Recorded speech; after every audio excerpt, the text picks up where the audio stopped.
Hello, everybody. This is Lydia Lopinto.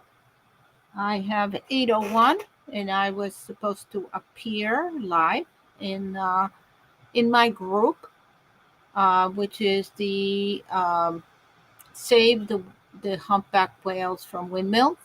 It's a brand new group that I started just a few days ago, and it's having fantastic responses from people. I think it's because the group is designed to prevent all of this nastiness that goes on in other groups. There seems to be a lot of uh, bullying and cyber bullying and trolling, and this discourages people from participating. And that is what I'm trying to prevent. I want to create a safe place for you to come in. And most importantly, I want artists in here. I don't care if you're an AI artist or if you like to paint or if you like to take photographs or videos. I want you in here displaying your art. You can even, if you want, promote your art for sale. I don't think there's a store, but I'll have to check into it. There might be a store associated with groups, and I'm not sure, but you can definitely put your link here where people can find your art if they want to purchase your photographs. As far as authors like myself, I'm inviting anyone that is doing anything regarding the whales to come in, and definitely you can talk about your book or put in a blurb about it, and you can put in a link to your webpage or Amazon. I don't allow any other sales of nothing that's, if it's not related to whales, I'm not going to allow it. I also do take the job of approving every single one of the posts, which is a lot of work. And I make sure I read them before I post them. And I posted a group important notes that in this particular group, you are not going to be allowed to have discussions or arguments about big topics such as climate change or anything else. You can put your opinion, but you're not allowed to respond to that opinion in a way that would encourage a discussion. And the minute I see that, I will remove the post.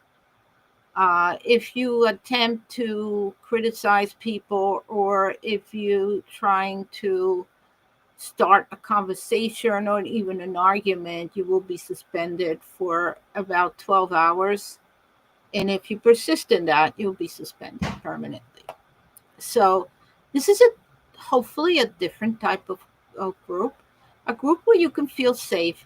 And it's really meant for artists, authors, activists. If you're starting a new campaign in your area for whales, whether it's a fundraiser, whether it's a demonstration, or any other way that you can do to stop for the whales, and you can share that information with us. Let's exchange ideas of what are the best ways to get people involved about saving the whales. How can we communicate with them that we need to save the whales from the windmills? Okay. Well, of course, we need to save them from uh, things like illegal hunting, which is still going on.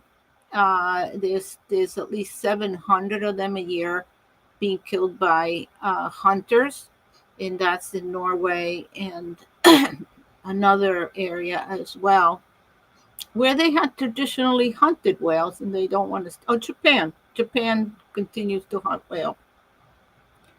So there are international agreements that say that we shouldn't be hunting the whales, particularly humpbacks, because they're endangered. Now, some of the other whales that they hunt may have 10 times as much the population as humpbacks. Humpbacks, and I've checked this number several times, it's more than 30,000. I had trolls in here saying they're not 30,000. there's so many more, and that these whales are plentiful and the windmills are doing no harm by killing a few. We need the energy more than we need to save the whales. Okay, these are the kinds of people that come in here and I end up having to ban, if you can imagine. I don't have tolerance for that. This group is about saving whales from any kind of harm, including hunting. And it's a mammal that not only is it self-aware, it is more intelligent than a human. This thing is self-aware, it's intelligent, it's a creature equivalent to us, but with a different environment that it lives in. It lives in the water. So we don't have, in my opinion, the right to invade their habitat and put electrical power generators in that habitat without proper study as to what that's going to do um, to their population. And already from the book that I am writing, Mourning Our Whales, I have discovered that there is probably a total of 550 whales that die every year due to windmill, attributed to windmills. Okay. Now, the discussion as to whether they die from the windmills or they die from nets or run over by boats. Okay. My book goes into those possibilities. For each whale, I go through and I examine the data. I go and find the local articles that are posted by actual journalists who actually have a soul, who people who care about the community and care about the whales. And they post what they perceive as the truth. Okay. These are the articles that you need to find and look for, because those are most likely the truth. All right. And these are journalists who check their facts. And if you go to mainstream media, I call it mainstream, or I guess national media, that would be called national media. They aggregate stories from all over the country and pick and choose which stories they think are going to sell the most, or which stories they think their sponsors are going to want to show to the public. And sponsors are going to be people selling windmills. Okay. So they're not going to post anti windmill information when their very sponsors want to put up the windmills. So you see how they're already compromised because they're working based on advertisements in the big numbers, big amounts of advertisement, in the millions of dollars of advertising keeps their paychecks going. And so if they say, no, we can't post any anti-wind propaganda, put information, then they cave in, because if they go against the industry, they're not going to have a paycheck, are they? So that's why it's skewed. It's just capitalism and how media is by paid advertisers, and so it can't be really totally, I guess, truthful. It's always going to be labeled as propaganda. Propaganda meaning advertisement. Paid advertisement is propaganda. Propaganda is not always political. It's the way that you send it. It's like an advertisement where they tell you this gadget is the best gadget in the world, when you know there are probably 25 gadgets that are cheaper and better. That's propaganda. So when you go to the local groups, the local reporters, you're going to find people that are interested in serving their community. So if dead whales are bad for their community, such as they spoil the beach, or they spoil the view, or the windmills are spoiling the view, or many other reasons, they're going to post articles that are more for helping the community. And they're going to be mostly for the whales, because they don't want them dying, because a lot of uh, ecotourism relies on the existence of these animals. So they have an interest in keeping them alive. Okay, so you're going to get more of a balanced view from the local community newspapers. And that's what I concentrate on in this book.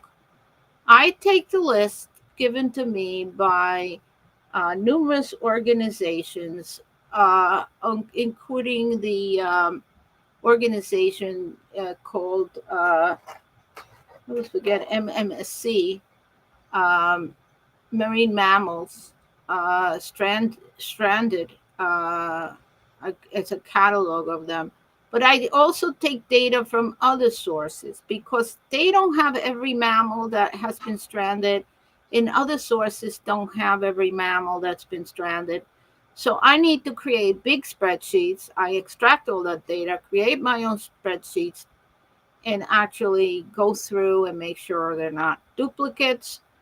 And then what I do is I take each whale when it died, I find the town and the local newspaper that responded on it, and then I go and find the national outlet that responded, and then any articles related to activists who might have complained about that there's too many strandings, or articles from industry saying that no, they didn't have too many strandings. So I try to be it's a balanced book, and I show you what the industry says and what the people that are for the whales say.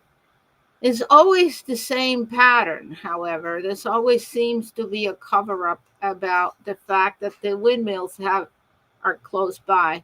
One of the things that I needed to do in order to create this book, which is like a database in a novel in two different ways, it's I had to figure out how far each whale died from the original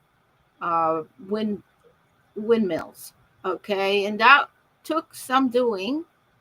I also had to figure out how old they were, and many other data that isn't that often shared by the news outlets. They seem to leave out information like that. And that's what creates the confusion from people. If they leave out information strategically to avoid a public outcry, then you're not going to get the right information and you're not going to really know what's going on.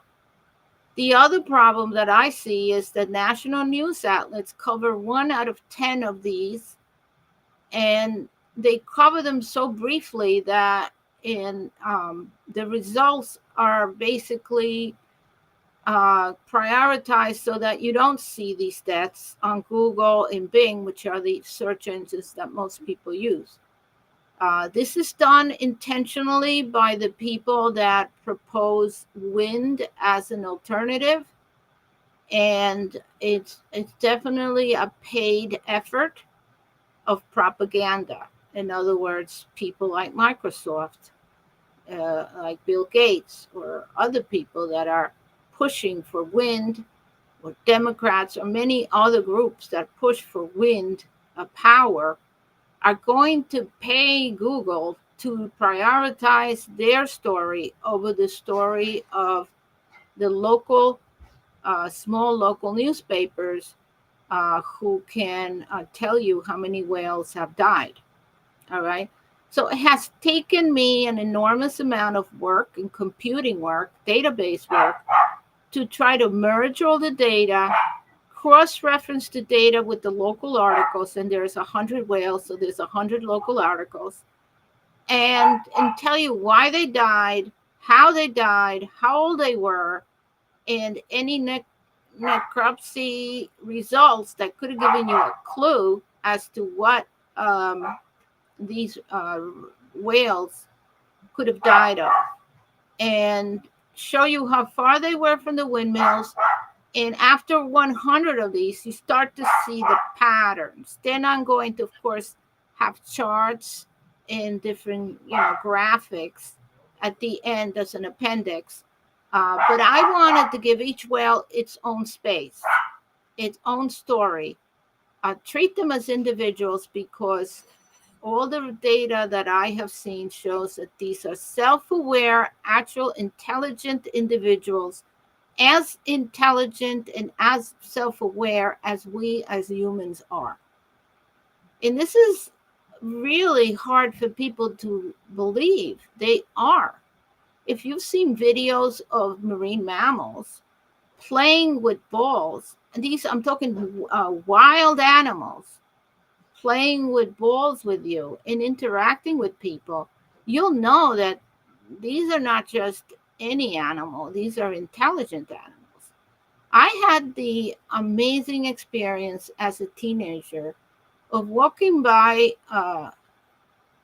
in an area where they had a dolphin show, and walking by the uh, the the pool where they kept them, as you know, they were actually in jail, the poor animals, but they were bored. So I had the amazing experience of one of the animals interacting with me, throwing a ball at me. I mean, a distance that was several, 20 feet high. It threw the ball at me and it made sure I caught it, which was, it just blew my mind. And then I threw it back and he threw it back, and this went on for quite a while. This animal wanted to play with me. And this animal had an amazing ability to throw a ball right into my hands. I mean, the aim of this thing, and his eyes on either side of his head, I don't even know how he did it. Okay. But that was my first experience with marine mammals and how they can interact with you. And then I've been on numerous whale watching trips. I've went on cruises that we did whale watching. I did, of course, swimming with the dolphins. I've done any number of things like that, and all those experiences have added to my love of these animals. I think I have to say that I love my dogs, and they're not even as intelligent as a whale. And I absolutely love my dogs, and because I know that they have an intelligence, that they respond to me, that they know what I'm saying. Okay.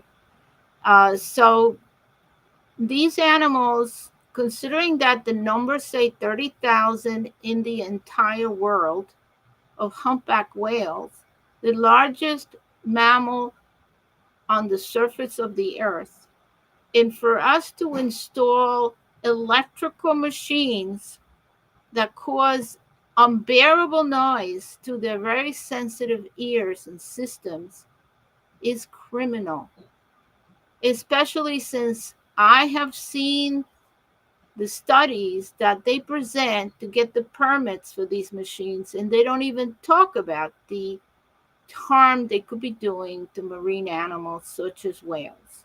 Okay. I just downloaded Mr. Murphy's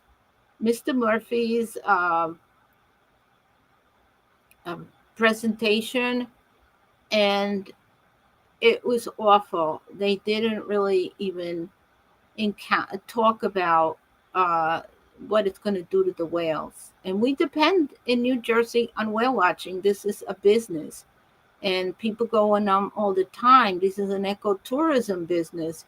And for them to ruin it like that for a few kilowatts that are going to feed the hotels and really the gambling casinos seems criminal to me. Okay. The other thing I wanted to talk about is today I posted about the astroturfing. If you're not familiar with that term, that is practice by politicians and industry to manage a particular environmental organization so that it only reports things that are useful to them.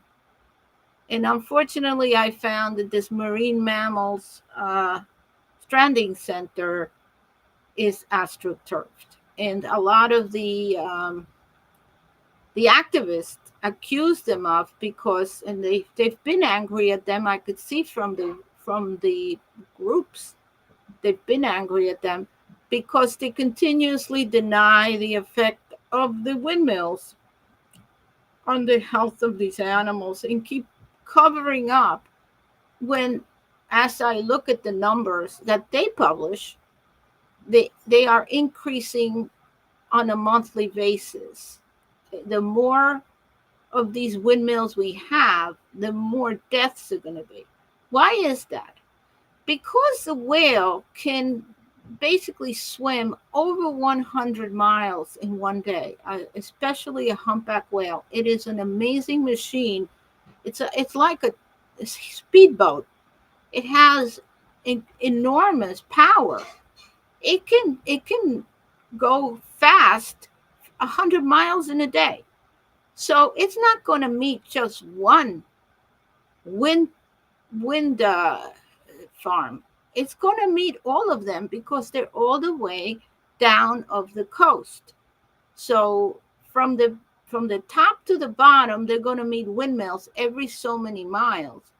This is going to continuously um, hurt their ears, continuously uh, have them have problems with echolocation. It's basically, as Mr. Trump said, it's driving them crazy, which if I were just boating in that area with those windmills, it would drive me crazy because the noise would be unbearable. Okay. Mr. Trump just said that it drives these whales crazy. He has a way to make things very direct and easy to understand. So I think that's probably a good thing to say. And as they go down that coast, and I have a list of all the windmills from the very up north all the way down to my area in Atlantic Shores, Atlantic City. There's many, many windmills. I'm about 30 of them, and they're all listed. And in each one, there's been deaths, but also the whales are traveling from top to bottom, so they're going to meet up more than one windmill. And unfortunately, when they did their studies, I don't think they had the correct pathways where the whales travel. They do travel through kind of a road, you might say, where they always find the food. And you can see them traveling those areas. Well, I think they're in the path of the whales. That's why they keep running into them. They either had to put these windmills further out in the ocean or maybe not put them there at all because they seem to be running into them. Okay. So there just came out a new documentary that explains exactly how these whales are being affected by the windmills. And it's a paid documentary. I posted uh, the demo of it, and I'm gonna try to make some time to see it. It looked very good, well put together, and that shows also the electrical cables. Now we have cables in the ocean for internet. We have those. They usually put them in kind of a trench in the ocean, so they really don't get to the whales, and they're not usually they're not magnetic, electromagnetic, okay, because the internet cables operate a little differently than electrical cables. But these are electrical cables, and as you know, when you wrap a wire around a magnet or something, you get electricity. Sometimes you may handle your phone like this, and if it's charging, you will feel like a little tingle in your hands. Okay, that's the electrical energy. It's going through your hands. It's hurting your hand. You shouldn't be doing that too often because it might harm you. Anytime you have high powered wires, of course, there's going to be an electromagnetic field around them. And whales are extremely sensitive to electromagnetic fields. And this is also hurting the whales. And these could be the cables that transfer the electricity from the windmills, which is a generator. It's the same as your generator at home. It spins around and generates electricity. So it sends that electricity in a cable down to an area where it's distributed to other places. Well, as they uh, generate this electricity, there is there is electrical wires that transfer it, and those have electromagnetic fields. The other issue is that because windmills are not constant, they are intermittent. Sometimes there's more wind, sometimes there's no wind. This electromagnetic field is going to keep changing, and so the whales are going to detect this, and it's just another item in their environment that they weren't used to thousands of years ago. Okay, and that they may not be able to adapt for the next 1,000 years, and they may kill them for the next 1,000 years.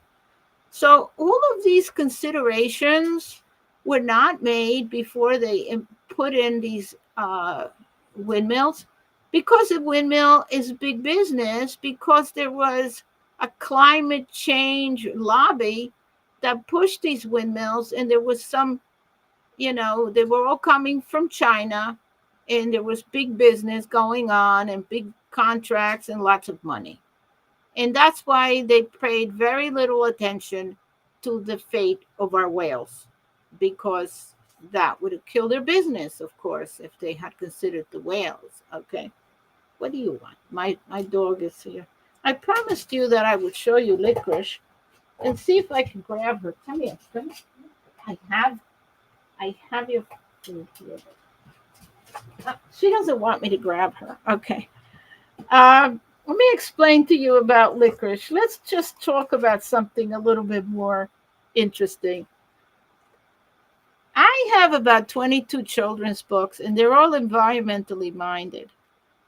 This book here is about Graveling Point Beach. Graveling Point Beach. You come here. Come here. Okay. I want people to see you. This is Licorice. Licorice is my little cockapoo, and she is about a year old. Come on, say hi. Say hi. Say, oh, my baby. Okay. Okay, you want something? Want to eat something? Okay, good girl. Okay, she's the star of many of my books. What are you doing? Okay. Okay, come on. Okay. Okay. Um, she's the star of many of my books, and here's one. Licorice. Okay. And this is another book I did about the local area, and this is Leon Spotty. This is about a spotted seal. Okay. So you can look at all these books in Cloverleaf Publications. I don't just publish reports about whales, I publish books about all kinds of environmental topics, including children's books. This one was a special project that I created, that it's about honoring each of the whales. So it's going to be a pretty thick book. It's going to have an article about each whale, and it's going to also trace the issues as they evolve, because as we go through the many whales' deaths, okay, what happens is they become more intense, and every time there's a whale, there is a death, people realize that this is becoming more and more intense. And so there's more and more outrage. And the book goes through that process of how the outrage increases until just this month, when there were two more whales, and probably even three. I think I saw a third one. I tried to get to the point that I document all the January whales before I released the book. Then I'm going to have a QR code in there, so that when you get to all the whales that died, there will be a web page in my uh, book website that's going to show you any new whales. Okay.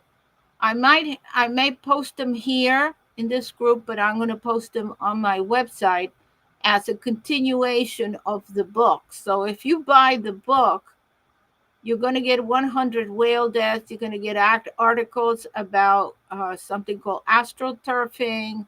You're going to get articles about how ships protect themselves from running into whales and why the narrative that mostly it's ships running them over is total lie. And you're going to get a numerous articles, lists of the various wind farms that are in the area. You're going to get a list of that, and then I'm going to continue it so that once you get to this QR page, you'll be able to see the other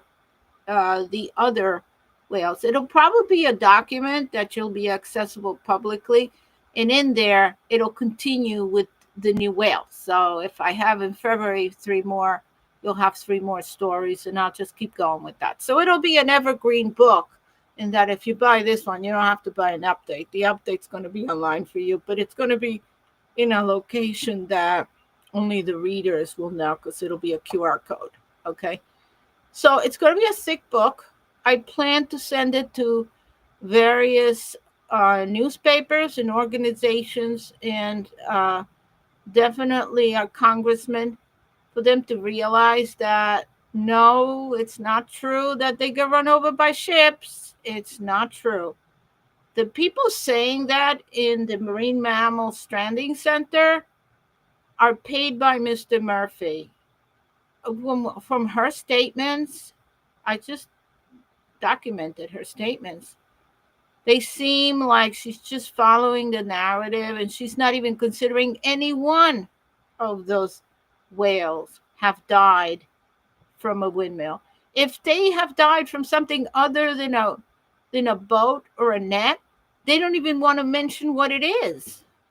So if it's other, they don't say it could be the windmills. Like, it's the big elephant in the room, you know. It's unbelievable to me how they lie, and they get paid to lie, and these people have a soul.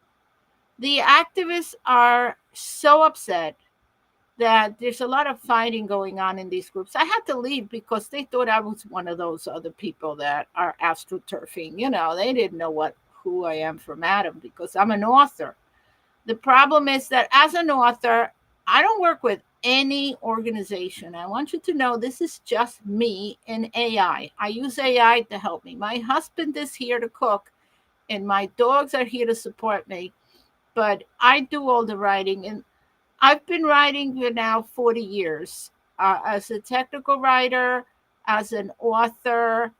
I ran a newsletter for 12 years, published by Elsevier Publishing. I have a lot of experience writing and publishing, and now I have, I would say, 30, 40 books right now in my catalog of books that I've written, including 22 children's books, uh,